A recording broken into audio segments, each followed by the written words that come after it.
Je suis Nathalie Maury, infirmière en santé au travail. Je suis Christine Vianney, médecin en santé au travail. Nous travaillons pour BTP Santé au Travail, un service de prévention et de santé au travail spécialisé dans les métiers du BTP.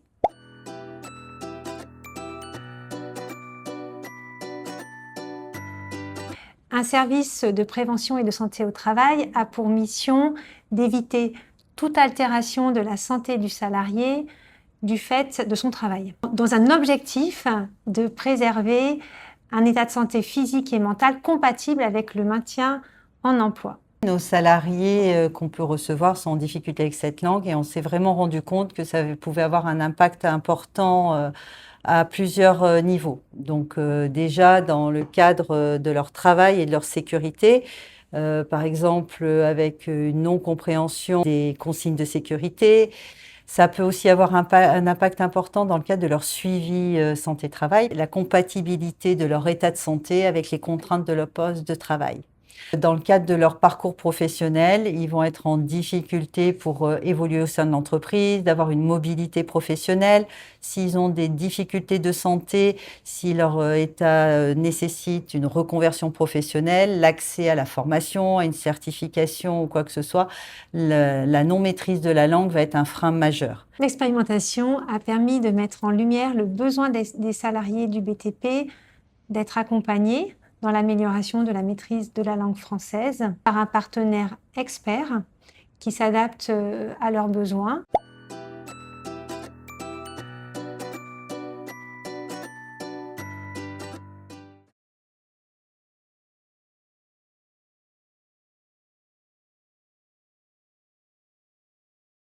Alors le CRIA, c'est une structure associative. Nous intervenons sur les problématiques linguistiques, c'est-à-dire des personnes qui ont un profil français langue étrangère, des personnes qui n'ont pas été scolarisées antérieurement, donc qui ont ce qu'on appelle une problématique d'analphabétisme.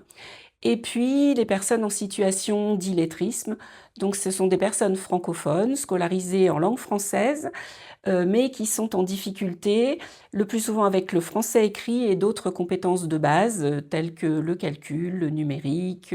On a mis en place des entretiens donc pour les personnes qui étaient orientées par BTP Santé au Travail, pour voir un peu déjà, pour diagnostiquer à la fois leur profil, voir vraiment quel était leur niveau dans les 4 compétences linguistiques, expression et production orale et écrite, et puis donc leur proposer une orientation. Ce travail de réflexion, de partenariat avec le CRIA 38, expert dans le domaine, moi ça m'a énormément enrichi sur comment aborder la chose lors de l'entretien avec nos salariés, comment observer et identifier la difficulté par des outils de transmission. Donc pour moi, ça a été vraiment une très riche collaboration.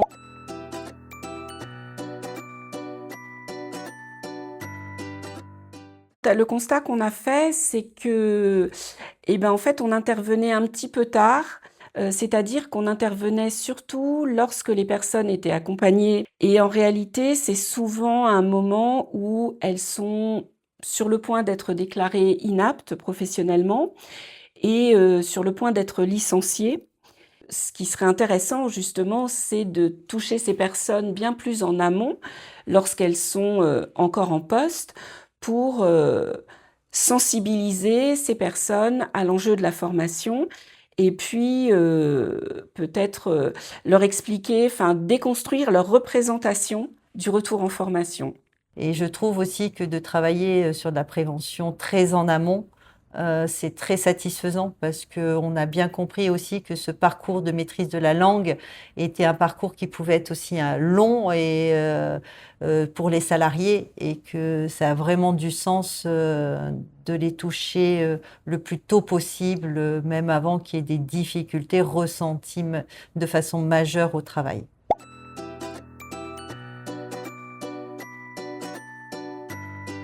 Et grâce à un financement de la DREETS Auvergne-Rhône-Alpes. On va pouvoir accompagner donc les personnes non seulement sur l'étape du diagnostic, de l'évaluation, mais également leur proposer une solution de parcours de formation en compétences de base. Nos entreprises expriment aussi des difficultés, bien sûr, de communication avec certains de leurs salariés, avec un impact important aussi sur leur activité, sur la sécurité des salariés dans le monde du BTP. Et puis, on réfléchit aussi à des actions d'information, de sensibilisation, à viser plus des employeurs pour les initier et les sensibiliser à accompagner leurs salariés qui sont en difficulté.